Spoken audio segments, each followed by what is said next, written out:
No period is a full sentence.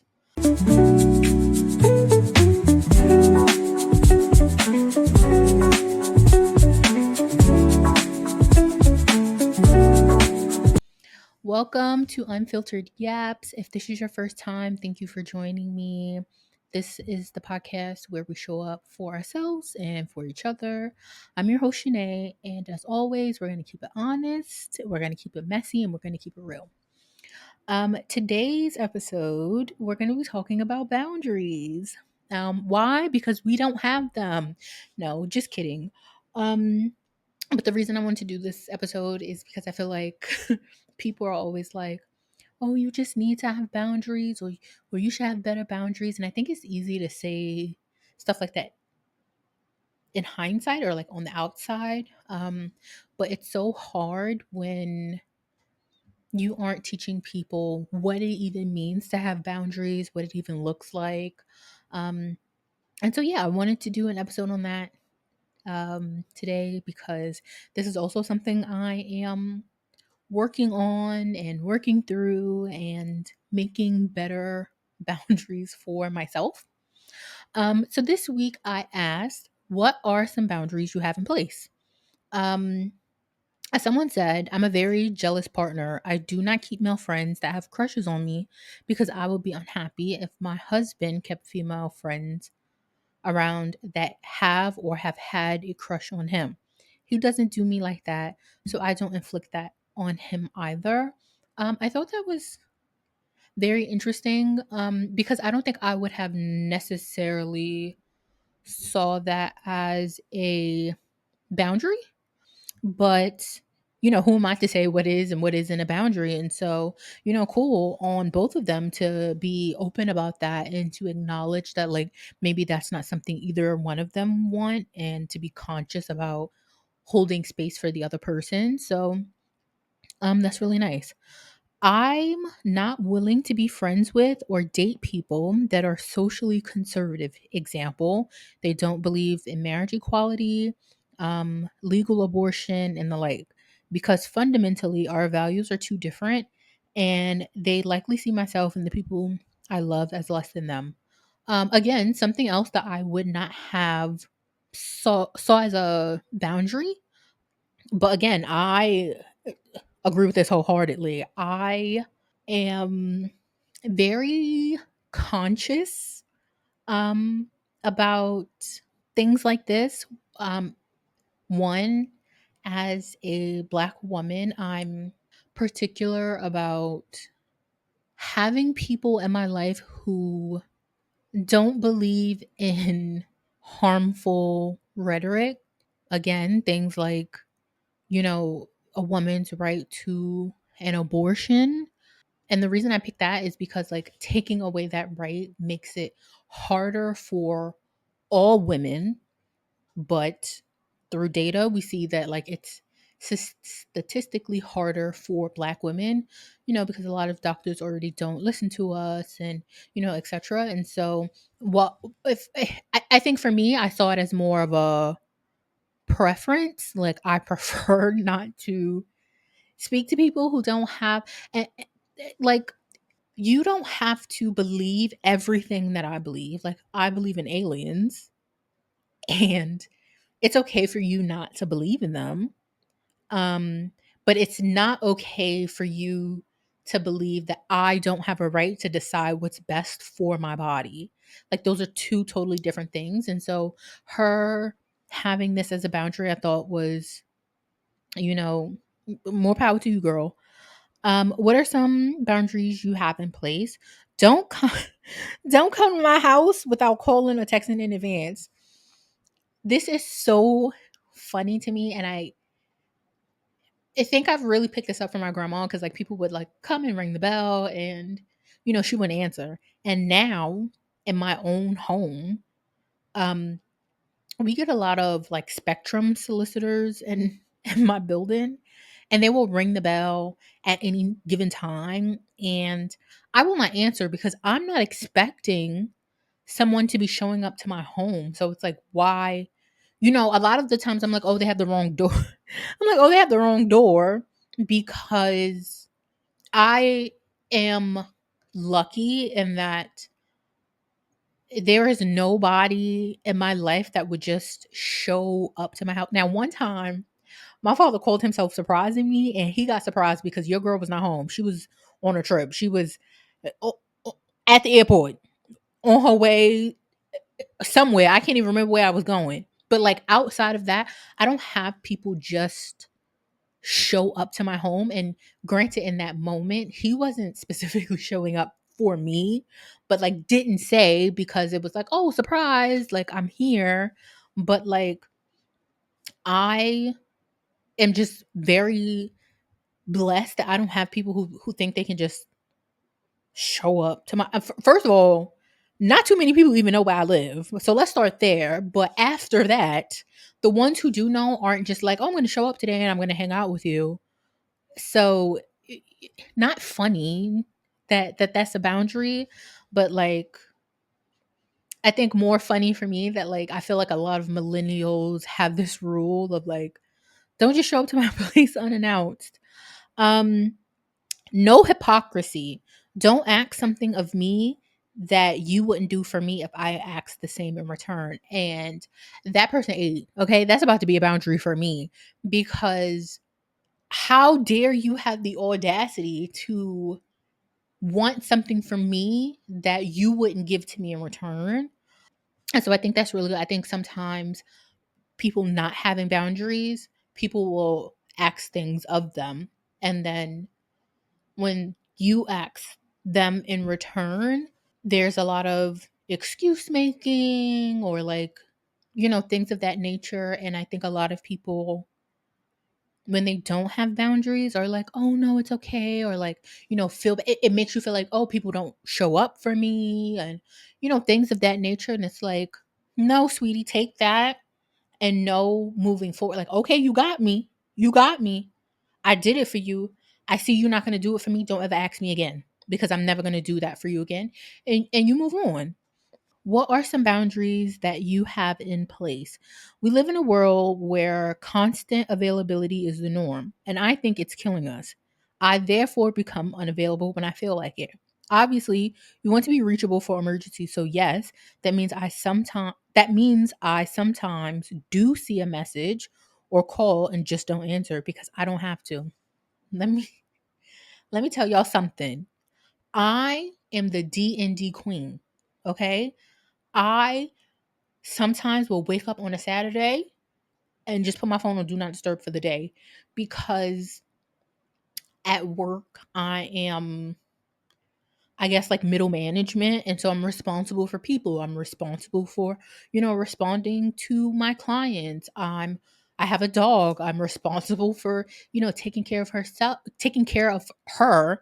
And I just sometimes don't have the capacity to give to anyone, and that's responding to a DM, answering a phone call, participating in text messages, like, carrying on a conversation. Sometimes I just don't have the capacity. And so I really love that. Like there is this expectation. We are so reachable. And I think about like in the past, it was like, okay, my minute's not free till now. Don't call me until 9 o'clock. So you weren't really talking to people during the day. Texting used to cost you to text. So you weren't really, like, it wasn't convenient to text. Or like, even, you had a house phone. If someone called you and you weren't home, you weren't available to pick up that call. I think now with social media and cell phones and the whole thing, like we are so, I could call someone right now. Not only could I call them, I could FaceTime them and see their face on video, and it's instant. And my best friend is across the country right now, and like years ago, I would not be able to have like reached her if I wanted to. Not that I'm talking to her every day, like she's obviously out enjoying her vacation, but like she is keeping up with the group chat as much as possible. And it's like, even that is like, no, girl, put me on do not disturb. Like, make sure I'm not disturbing you. Not that I'm disturbing her, but like to the point of this comment, like we are so easily accessible. And we should have the choice to if we do or don't want to be available, and like people just have to accept that. And like I have certain do not disturbs where like if a certain person calls me, it will come through, and even then it's only like I know this, like I'm not expecting this person to call me 500 times.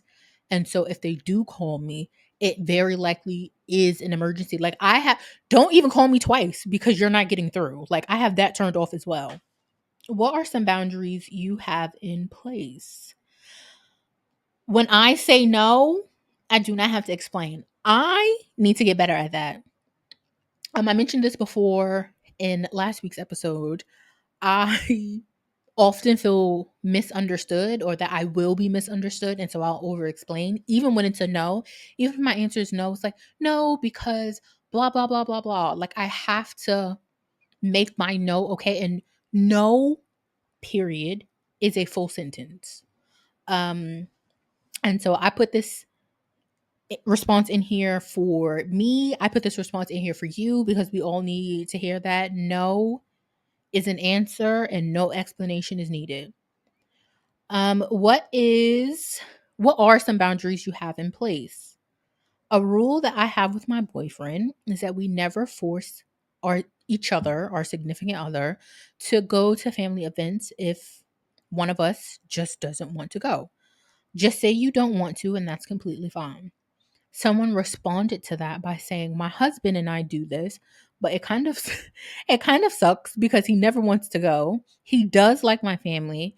They never treated him badly. He's just an introvert or homebody. So, he is forced to go to the more important things, but not all the time. He needs to make an appearance every once in a while, otherwise he would literally never come."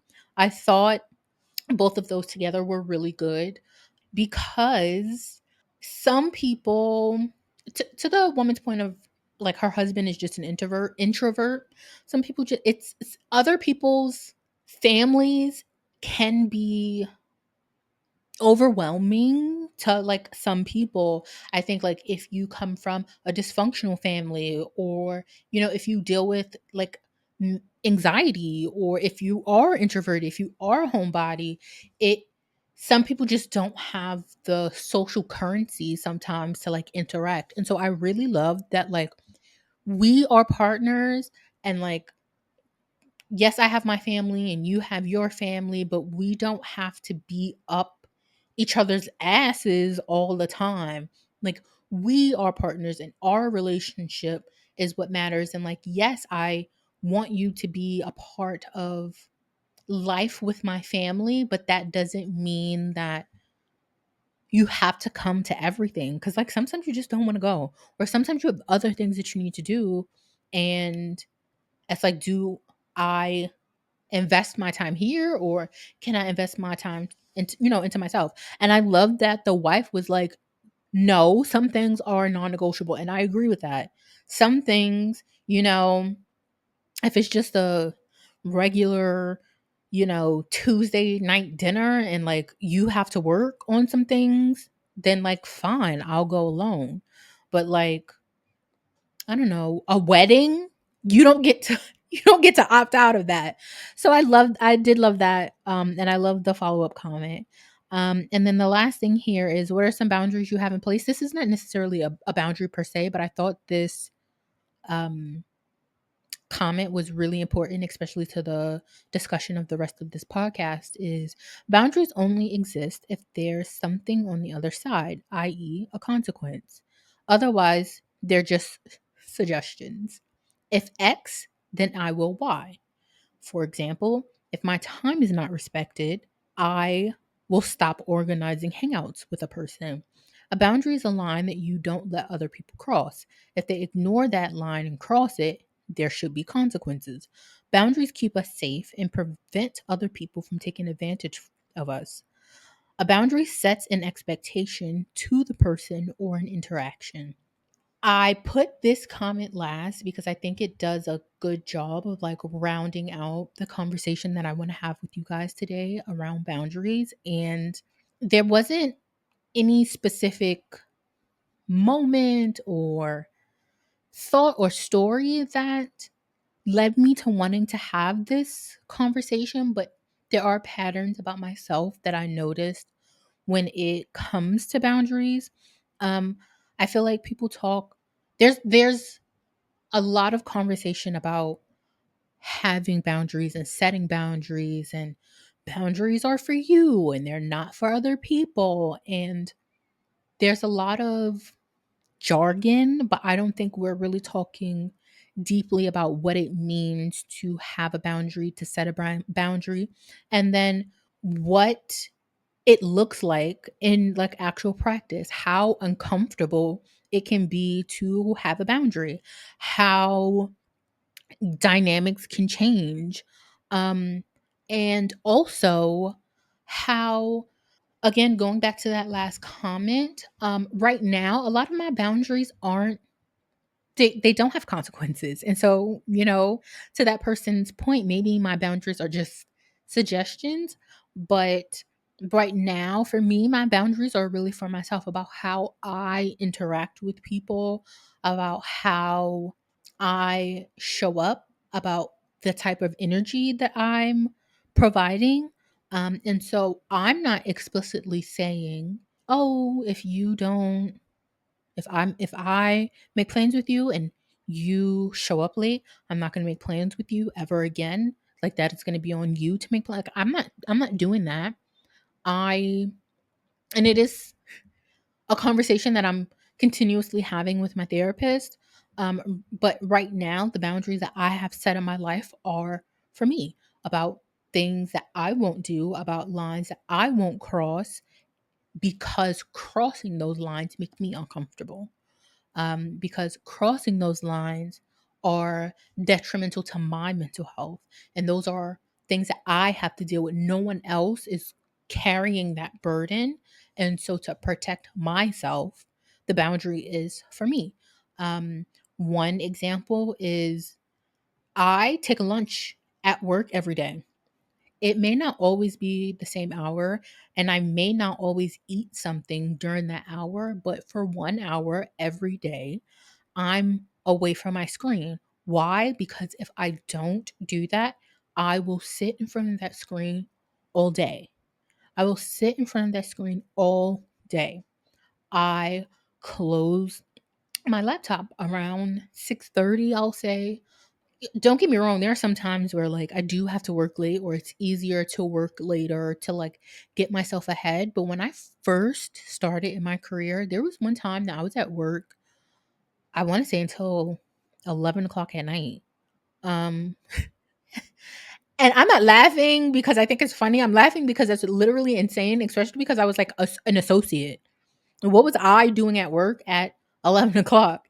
And it was a learning experience. Like, I learned from the people that I was like, I was helping on like a bigger project that was like way, way, way above me and the work that I was doing. And, it was good to like get my face out there. Like, the people who were like leading and that I was like kind of helping, I think it showed my work ethic in a sense. But like now, especially post COVID, I will never stay in the office till 11 o'clock at night. And those are boundaries put in place for me. That is not something I'm saying at work, "Oh, don't reach out to me at after 6:30 because I won't answer." I'm showing you, you reach out to me after 6:30, I'm not answering. I will answer you tomorrow. It is in place for me to take better care of myself, because I need to make dinner. I need to decompress. I need to be a person. So that's where a lot of my boundaries currently lie. Um, but I also have other ones, where like it's more about not carrying the load for others. Because I think I'm a good person. I think I'm very empathetic, and I will take on for others because I want them to have relief. I want them to not have to shoulder things alone, to never feel like they don't have support. And that makes my cup empty sometimes. And so I had to put a boundary in place for myself. I am still that person. I'm still a good person. I'm still empathetic. I still want to help. I still care about others, but I have to check in with myself and ask myself, where is your cup? If my cup is past half full, so I can't help you. I'm so sorry. I don't have the capacity to help. I don't care who it is. I don't have the capacity to help because when my cup is half empty, I need that half to get me back whole. When I operate under that half, I'm quicker and closer to burnout than not. And again, that's not something I'm saying to anyone, but it is something I have in the back of my mind where I'm checking in with myself and checking in before I say yeah. And there is, I do say yes to stuff. I do say yes to stuff. But in the moment, and this is more like plans. My friend and I have this joke one time. I was hanging out with some people, some like coworkers, and I texted them and I was like, "Oh, can't wait to hang out with you ladies." And within that same like moment of time, I was getting ready and I was just like, "Oh, hate that I fucking said that like I can't wait to see cuz I could wait. I could wait. Now I don't want to go." And so we always have this joke of like, "Oh, I can't wait to see you ladies." Because the extrovert version of me will make plans sometimes. But even that, I'm learning that it's okay to be like, actually, I'm not going to make it. And being okay with not explaining why. Now, with a caveat, like if someone asks me, "Oh, why aren't you coming?" Like, "Oh, I want, I was so excited to see you." I'll say like, "Hey, sometimes it's really like I don't have anything to wear. I don't feel good in my skin and I don't want to show up and be like a sourpuss, so I'd rather not come." And so I would say that if someone was like, "Oh, why aren't you gonna come?" I was so excited, but like I just again have most of my boundaries being like for me and how I will allow myself to show up so that way I'm making sure I'm always still taking care of me. And with all of that said, I really just want to bring clarity to everyone that like boundaries are not rejection. They're not rules necessarily put in place to like push others away or to like have an out for other people, but they're mainly just like the biggest form of self-respect that you can show yourself. If I ask someone to do something and they say no, or I'm not going to beg and grovel, or I'm not going to, because if begging someone to do something makes you feel bad, then like don't do it because you respect yourself enough to not allow yourself to beg for something because begging makes you feel bad. And setting boundaries is also about learning to tolerate what happens on the other side. And sometimes that means friendships end because you're not showing up for a person the way you used to. And so they don't know how to deal with that. Or, maybe someone is used to you giving, giving, giving, and they aren't giving you in return. And when you stop giving, they stop showing up, as your friend because they're not getting anything from you anymore. And so it's like, that's something you have to acknowledge can happen when you start to put these boundaries in place to protect yourself. And I don't mean protecting yourself in a way that is harmful, because I do think sometimes we think we're protecting ourselves. Sometimes we're saying, "Oh, I won't stand for this," or "I won't stand for that," because we are scared. But I mean, really like thinking about how something will affect your mental health. If, you know, I think a big one is like some people don't like to be touched. Oh, I don't like to be touched. So, please don't touch me. Fine. That is a boundary you have the right to put in place.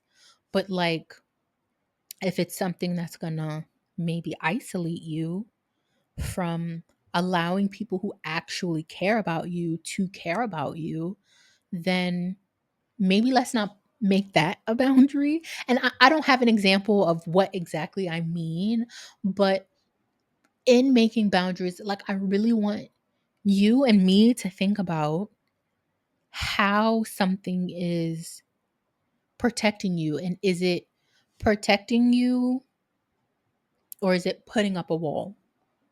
Because I think that's the big difference when it comes to setting boundaries. So this week, I don't have a listener letter. Again, still new, still growing, and hope to have some listener letters from you guys soon. And you can do that by emailing me at unfilteredyaps@gmail.com.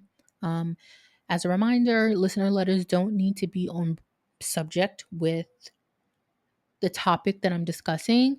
It's just a space for you to write in. I'm no professional, but it's a space for you to write in and just get someone else's perspective. But I do want to leave you with a little note of what I wish someone had said. Um,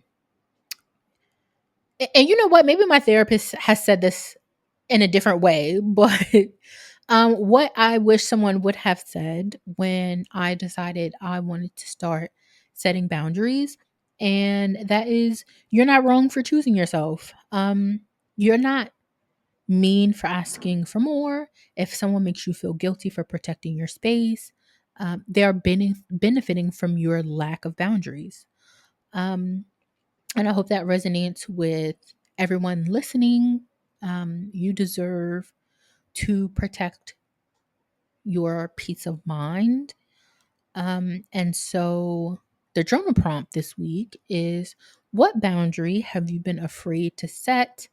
And what are you scared might happen if you set that boundary? As a reminder, I do answer all of the journal prompts on Substack, so please be sure to subscribe. If you subscribe when I post, you will get an email so that way you can check out whatever I've posted at the time.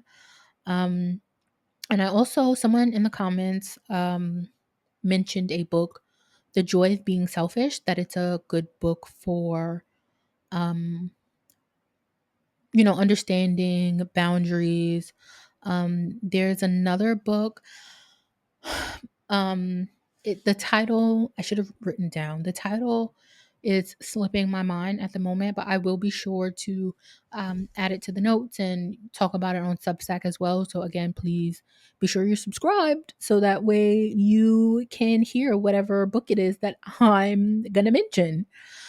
Um, yeah. So we've reached the end of our episode. Thank you for yapping with me.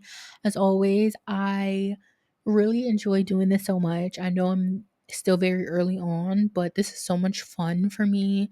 And, if you like, share, subscribe, it also helps motivate me to keep going because I know someone's listening. You can follow, you can follow the podcast at Unfiltered Yaps on Instagram and TikTok. And if you want to follow me personally, you can follow me at Shanae's Got Yaps. Also on Instagram and TikTok. And please don't forget to subscribe to Substack. It is the space where I will like be a little bit more vulnerable and write out a lot more of my thoughts. Write out things in a way that I can't necessarily post to Instagram or TikTok all the time. It's just a nice little way to see into my brain and connect with you guys. You can like leave comments and stuff. So please, please, please be sure to subscribe to Substack. And with that, I will see you guys next Tuesday. Thank you so much. Bye.